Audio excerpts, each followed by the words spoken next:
Welcome to Don Bosco in a Year podcast.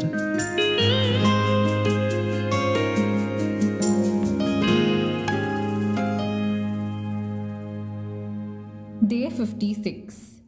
In the year 1848, some parish priests, especially those of Borgo d'Ora, Our Lady of Mount Carmel Church, and St. Augustine, complained anew to the Archbishop because the sacraments were being administered in our oratories.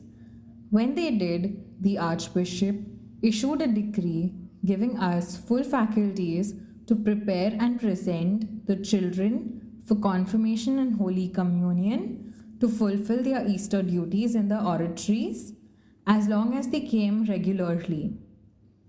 He renewed the faculty, allowing us to hold every religious ceremony ordinarily held in parish churches.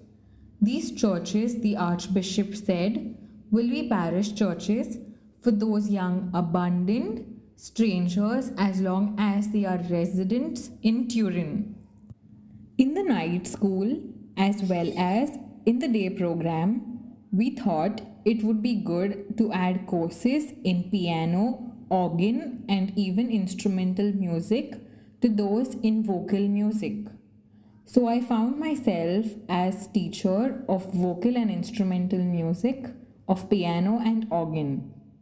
Though I had never truly been a student of them myself, goodwill made up for everything.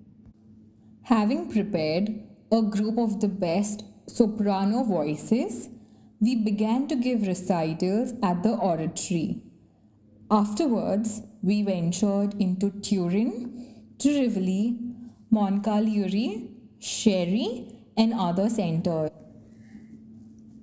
Canon Louis Nasi and Father Michael Angelo Chiatolino were willing helpers in training our musicians, accompanying them, and conducting them at their public performances in various towns.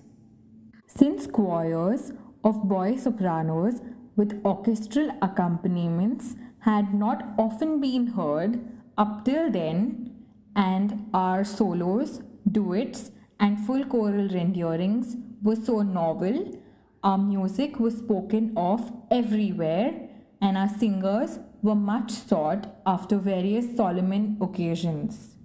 Canon Louis Nasi and Father Michael Angelo Chiatolino were generally the two accompanists of our emerging Philharmonic Society.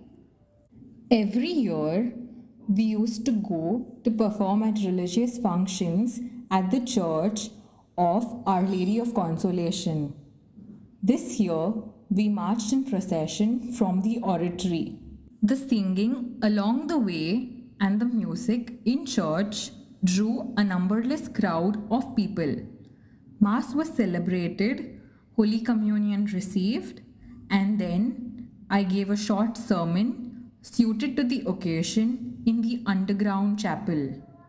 Finally, the Oblates of Mary put a fine breakfast for us in the cloisters of the shrine. Every year on Holy Thursday, we used to go together and visit the altars of repose. But because of the ridicule, we would even say contempt not. A few of the boys no longer dared to join their companions. To encourage our young men evermore to disdain human respect, in that year, for the first time, we marched in procession to make those visits, singing the Stabat Mater and chanting the Miserere. Then, youngsters of every age and condition were seen joining us along the route and racing to join our lines. Everything went off in a peaceful and orderly fashion. That evening was the first time that we performed the ceremony of the washing of the feet. For this purpose, 12 youngsters were chosen, who are usually called the 12 apostles.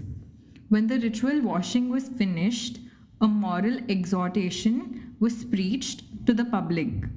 Afterwards, 12 apostles were invited for a frugal supper and each one was given a small gift which he proudly carried home. Likewise, in that year, the Stations of the Cross were erected according to the prescriptions of the Church and solemnly blessed. At each station, there was a brief little sermon and an appropriate motet was sung. In such ways, our humble oratory continued to consolidate at the same time that grave events were running their course, events which were destined to change the face of Italian politics and perhaps the world. Thank you for joining us today on this journey to know Don Bosco. May these reflections deepen our faith, guide us closer to God each day, and hope to see you all tomorrow. Till then, keep seeking, keep praying, keep growing.